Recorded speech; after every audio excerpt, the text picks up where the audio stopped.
ମୋ ସିନ୍ଦୁରର ଅଧିକାର ଧାରାବାହିକରେ ଆପଣମାନେ ଦେଖିବେ ଗାୟତ୍ରୀ କହିବେ ତମେ ଏ ସଂସାରର ମା ନା। ତାହେଲେ ମା ହେଇ ଆଉ ଜଣେ ମା ସହିତ ଏତେ ବଡ଼ ଅନ୍ୟାୟ କେମିତି କରିପାରିଲ? ମୋ ଭକ୍ତିରେ କୋଉଠି କମି ରହିଯାଇଥିଲା?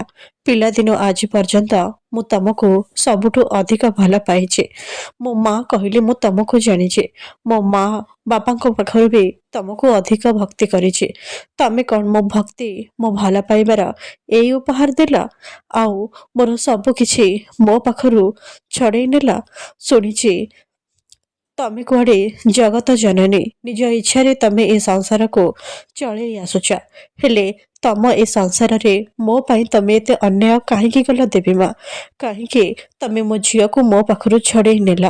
ମୋ ଭଳି ମୋ ଝିଅ ବି ତମକୁ ଖୁବ୍ ମାନୁଥିଲା, ତମକୁ ଭକ୍ତି କରୁଥିଲା, ପୂଜା କରୁଥିଲା। ହେଲେ ତମେ ତା ସହିତ ଏସବୁ କଣ ପାଇଁ କଲ? କାହିଁକି ତାକୁ ଏ ସଂସାରରୁ ଛଡ଼େଇ ନେଲ? କାହିଁକି ମୋ ଝିଅକୁ ମୋ ପାଖରୁ ଅଲଗା କରିଦେଲା? ମୁଁ ଏ ସହର ଛାଡ଼ି ଚାଲି ଯାଇଥିଲି, ମୁଁ ବିଦେଶରେ ରହୁଥିଲି। ହେଲେ ଯେତେବେଳେ ମୋ ଝିଅ ମଲା ଖବର ଶୁଣିଲି ମୁଁ ଏଠିକି ଆସିଲି। କିନ୍ତୁ ଆସିଲା ବେଳକୁ ମୋ ଝିଅର ଶବକୁ ମୁଁ ମୋ ଛାତିରେ ଲଗେଇଲି। ଆଉ ସେଇଟା ଗୋଟେ ମା ପାଇଁ ସବୁଠାରୁ ବଡ଼ ଯନ୍ତ୍ରଣାଦାୟକ।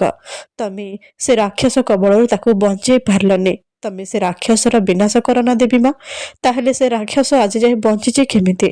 ସେ ରାକ୍ଷସ ମୋ ଝିଅକୁ ଟର୍ଚର କଲା, ତାକୁ ଏତେ କଷ୍ଟ ଦେଲା ଯେ ସେ ସହି ପାରିଲାନି। ମତେ ସେ କେବେ କିଛି କହିନି, ହେଲେ ସେ ତା ମନ କଥା ସବୁବେଳେ ତମକୁ କହି ଆସିଛି। ହେଲେ ତମେ କଣ କଲ? ତା ପ୍ରତି ଅନ୍ୟାୟ କଲ, ତା ଦୁଃଖ ବୁଝିଲନି, ଆଉ ତାକୁ ମରଣ ମୁହଁକୁ ଠେଲିଦେଲ। ମୁଁ ବଞ୍ଚିବାର ସବୁ କାରଣ ମୋ ଝିଅ ଥିଲା। ସେ ଯଦି ଦୁନିଆରେ ରହିଲାନି ତାହେଲେ ମୁଁ ବଞ୍ଚି ରହିକି କଣ କରିବି? ଯଦି ପାରିବ ତାହେଲେ ମୋ ଝିଅ ଅମ୍ବିକାର ଜୀବନ ମତେ ଫେରେଇ ଦିଅ, ନହେଲେ ମୋ ଜୀବନ ନେଇଯାଅ ଦେବୀ ମା। ତମେ ମତେ ମା ହବାର ସୌଭାଗ୍ୟ ଦେଇଥିଲ, ଆଉ ମୋ ପାଖରୁ ତମେ ସେ ସୌଭାଗ୍ୟକୁ ଛଡ଼େଇ ନେଇ ପାରିବନି। ମୋ ଝିଅକୁ ମତେ ଫେରେଇ ଦିଅ ଦେବୀ ମା। ପଣ୍ଡିତ କହିବେ ଗାୟତ୍ରୀ ଦେବୀ, ମୁଁ ଆପଣଙ୍କ ଦୁଃଖକୁ ବୁଝିପାରୁଛି। ଆପଣ ଆପଣଙ୍କ ଏକମାତ୍ର କନ୍ୟା ସନ୍ତାନକୁ ହରେଇଛନ୍ତି, କିନ୍ତୁ ସୃଷ୍ଟିର ନିୟତିକୁ କେହି କେବେ ବଦଳେଇ ଦେଇ ପାରିବେନି। ଏଠି ଯେତେବେଳେ ଯାହା ଘଟିବାର ଥିବ ନିଶ୍ଚୟ ଘଟିବ। ମର୍ତ୍ତ୍ୟ ମଣ୍ଡଳୀ ଦେହ ବହି ଦେବତା ହେଲେ ହିଁ ମରଇ। ତେଣୁ ଆପଣ ଏ ନିୟତିକୁ ନିଜର ଭାଗ୍ୟ ବୋଲି ମାନି ନିଅନ୍ତୁ।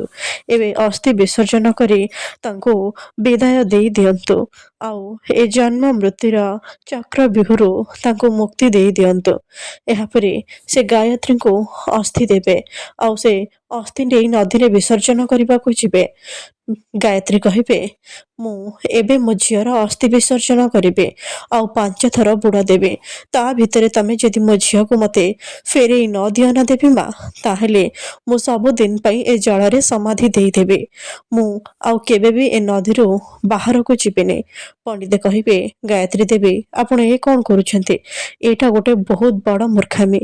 ଏମିତି ମୂର୍ଖାମି ଆପଣ ଜମା ବି କରନ୍ତୁନି। ଆପଣ ଦେବୀ ମାଙ୍କୁ ଆହ୍ୱାନ ଦଉଛନ୍ତି। ଆରେ ମରି ଯାଇଥିବା ଲୋକ କଣ କେବେ ବଞ୍ଚିକି ଫେରି ଆସିବ? ଏସବୁ କେବେ ବି ସମ୍ଭବ ନୁହଁ। ଏସବୁ ସୃଷ୍ଟିର ନିୟମ ବିରୁଦ୍ଧରେ। ଗାୟତ୍ରୀ କହିବେ ଆଜି ମୁଁ ଶପଥ କରିସାରିଛି, ଆଉ ଦେବୀ ମାଙ୍କୁ ମୋ ଡାକ ଶୁଣିବାକୁ ପଡ଼ିବ। ସୃଷ୍ଟିର ନିୟମକୁ ତାଙ୍କୁ ବଦଳାଇବାକୁ ପଡ଼ିବ। ଏହାପରେ ସେ ବୁଡ଼ ପକେଇବେ। ଏପଟେ ମୁକ୍ତି ଭାସି ଭାସି ଆସି ଗାୟତ୍ରୀଙ୍କ ପାଖରେ ଲାଗିବେ।